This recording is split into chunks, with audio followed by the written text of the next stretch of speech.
Can I be real with all of you? A roller coaster cruise is wonderful, and I'll go every day of the week if I possibly could, but there are some realities, some things that I need to share with you because I've experienced some things during my cruises that I don't absolutely love about it. I don't think I'm alone in it, and I wanted to share with you some things you can expect, not the end of the world, but you should be aware of that could happen to you on your roller coaster cruise up next.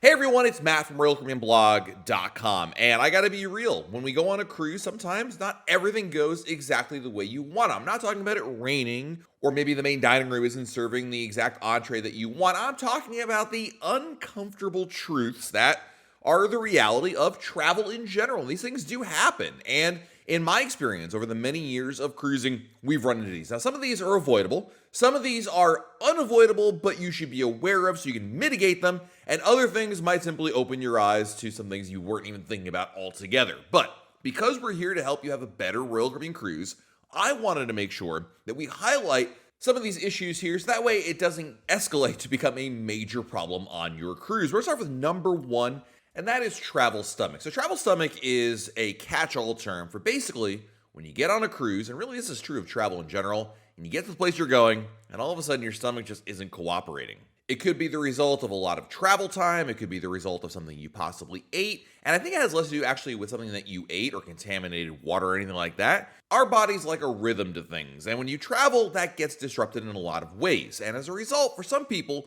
they can have an issues with their digestive system and basically needing to make a trip to the bathroom a couple times. I remember when I started cruising a lot, this would happen to me more than I care to admit. And really, I thought there was something wrong, like, oh man, I'm like eating the wrong thing or I've done something incorrectly. But the reality is that travel stomach does happen to a lot of people for very little reason. So what I do instead is obviously to pack anti-diarrhea medication because you just never know what's going to happen with all of that. And it's not necessarily something that's indicative of a bigger problem, just that you need to adjust. And usually this occurs in the first 24 to 48 hours of the cruise. And then as I ease into it and kind of get adjusted back into this cruise schedule, well, then it works out. Now, the opposite can happen, in which case you're not necessarily going to the bathroom too much, but not often enough.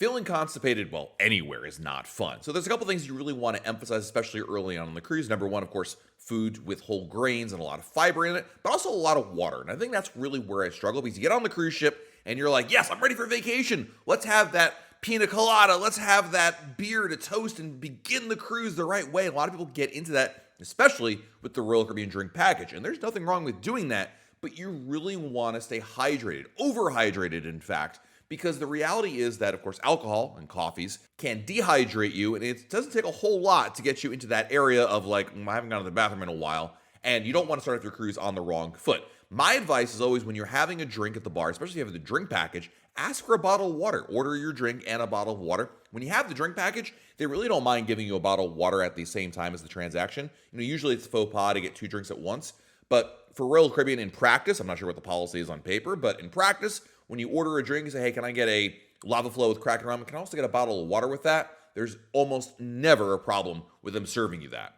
Number two on my list are the codes you don't want to know, or at least probably not think about all that much. So Royal Caribbean crew members have their own codes that they use to communicate with each other when there's an issue on board. Now, the reality is, of course, when you're going on your cruise, I wouldn't worry too much about this, but you might hear during your cruise, especially over the PA system, certain codes that are being used. Now, this is to inform the crew members and not you because number one, doesn't really affect you. Number two, it's for them to be able to respond accordingly.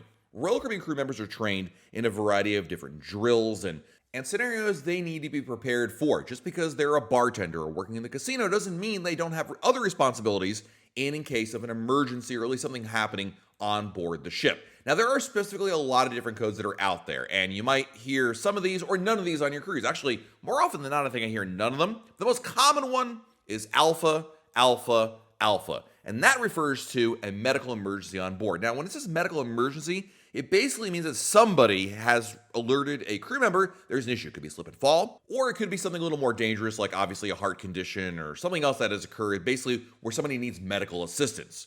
Bravo, Bravo, Bravo is the code for a fire, and fire is actually one of the biggest threats, if not the biggest threat, on a cruise ship today. A lot of people think about cruise ships, and they always, of course, think about icebergs and Titanic, but the reality is the number one threat to a cruise ship is fire because it can easily spread on board. Now, Royal Caribbean has a lot of fire suppression technology and systems in place to prevent it.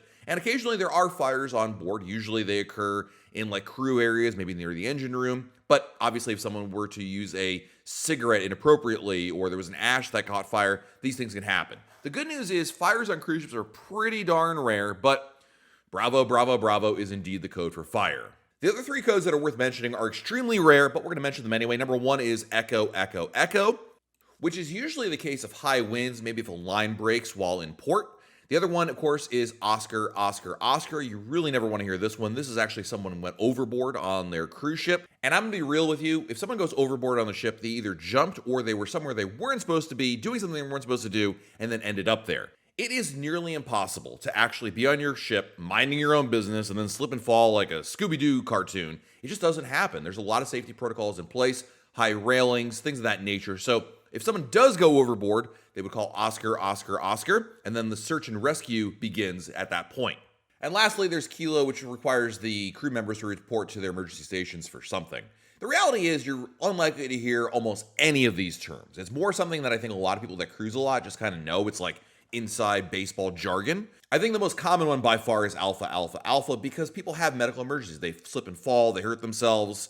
It's more common to hear that. Mostly those can be handled by the medical center on board. Occasionally, a guest will need to be dropped off. Depends on how severe the injury or medical condition is. If they can wait for the next port of call, they'll be taken off the ship at that point. Or in the case of a real emergency, the ship may need to alter course and or meet an emergency vehicle of some kind, either a boat or a helicopter, to medevac the person off the ship. Another uncomfortable truth is you're probably going to get in a fight with your family at some point during your cruise. I mean, let's face it, during vacation, this happens to the best of us. No matter what's going on, no matter how fun the vacation is, at some point, someone's going to do something that's going to annoy somebody else. Maybe it's because you're hungry. Maybe it's because it's hot. Maybe it's because it's both. I think in some cases, it's just the stress of just wanting to make sure everyone's having a good time and you want this vacation to be great. It's the old joke like, you're all going to have a good time or else type of thing that a dad would say to their kids.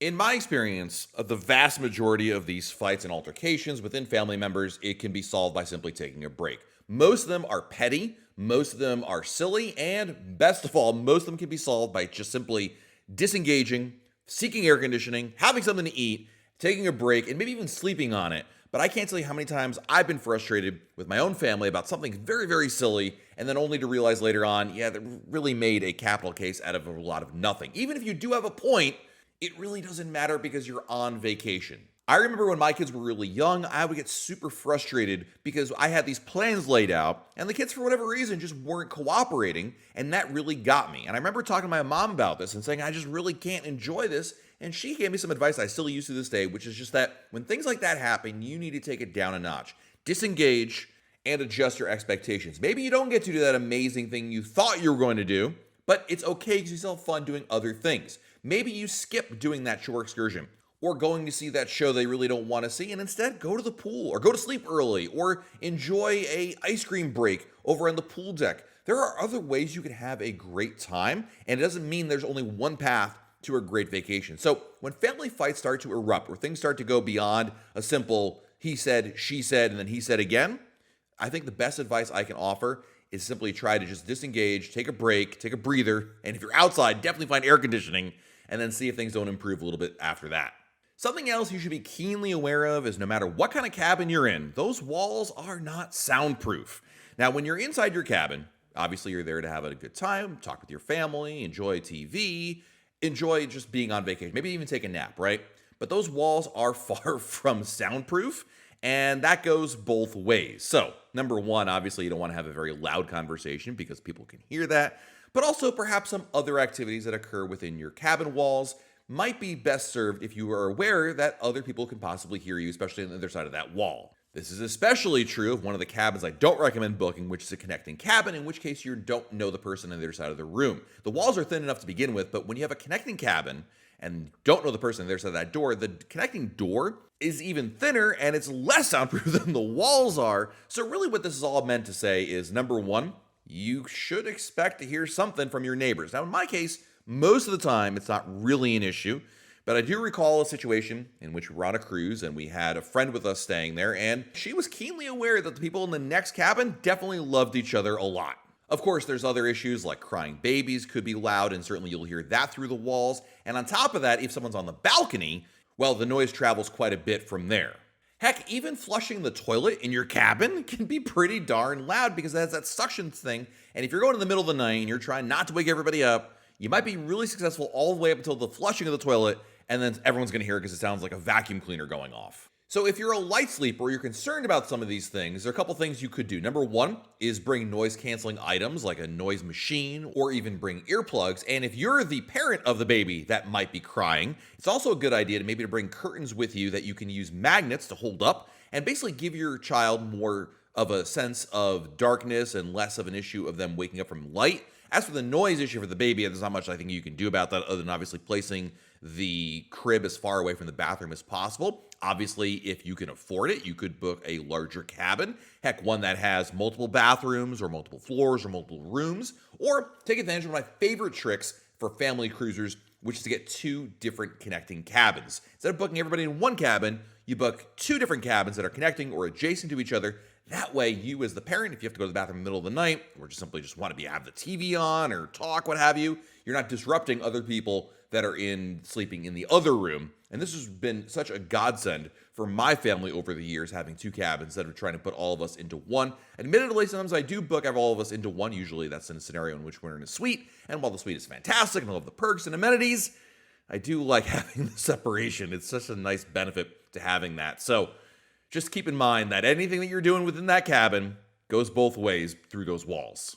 And lastly, Royal Caribbean will not hesitate to let you know that you owe them money. At the end of the cruise, you got to pay up. All those things you charge on your SeaPass card, they're coming back for you, and they're not going to let you off the ship literally if you don't pay them off. So when you go on a Royal Caribbean cruise, you have the choice of putting a credit card down or having what's called a cash account. Now, for a lot of reasons, people like to have a cash account because maybe they're bringing, of course, cash on board. They don't want to have a credit card charge. They don't have a credit card. Debit cards have much lower limits, and for a variety of reasons, people just prefer to do it that way. No matter which option you choose, by the end of the cruise, before you can get off the ship, you need to settle that debt. If you were to try to disembark the ship like everybody else on the last morning of the cruise and still owe money, you're going to be denied by security and sent back to guest services to settle up. The easiest thing you can do is have a credit card on file, so that way it just gets charged on there, you have it all taken care of, and you'll have a zero balance getting off the ship. This is what I do every single cruise that I go on. But as I mentioned, there are people that prefer to have a cash account. And for most people, I think this really isn't that much of an issue. They owe, a couple $100s. Okay, they go to guest services. You give them the cash, you're good. In my experience, the issues that I've observed is that people who go overboard on their spending and then result in a cash crunch to try to settle up. Now, I can't speak for how they figure it all out, but I have seen scenarios in which people are on guest services on that final morning on the phone trying to figure out whether they're calling their bank or their friends or their family to get another credit card to be able to charge for those items. So you should be aware that obviously you got to settle up, number one, and number two, they won't let you off the ship without doing that. So if your plan is to, charge whatever you're planning on charging and then pay Royal Caribbean later, that's not going to work. They're going to want you to pay it off before you get off the ship. So there you have a look at some of the uncomfortable truths that I really felt obliged to tell you about on a Royal Caribbean cruise. None of these should stop you from going on a cruise, but I just wanted to be real with all of you and give you the lowdown on what you can expect. I don't know that anybody ever says give you the lowdown anymore. I think it's an antiquated term, but I just feel that the realities of cruising, the realities of travel are that these things can happen, but if you're aware of them, I think you're better prepared for the scenarios in the first place. Let me know in the comments below, what are some of your uncomfortable truths? Things that you've experienced and you've done or even observed on a cruise that you realistically know could happen. It won't stop you from cruising. It's just one of those things that you can expect. I'm looking forward to reading those below in the comments. Maybe we'll have another video about this if there's enough that I missed. While you're down below our video, hit the like button, subscribe to our channel, and turn on notifications. That way YouTube lets you know of a brand new video to share. This has been Matt from RoyalCaribbeanBlog.com, and we'll talk again real soon.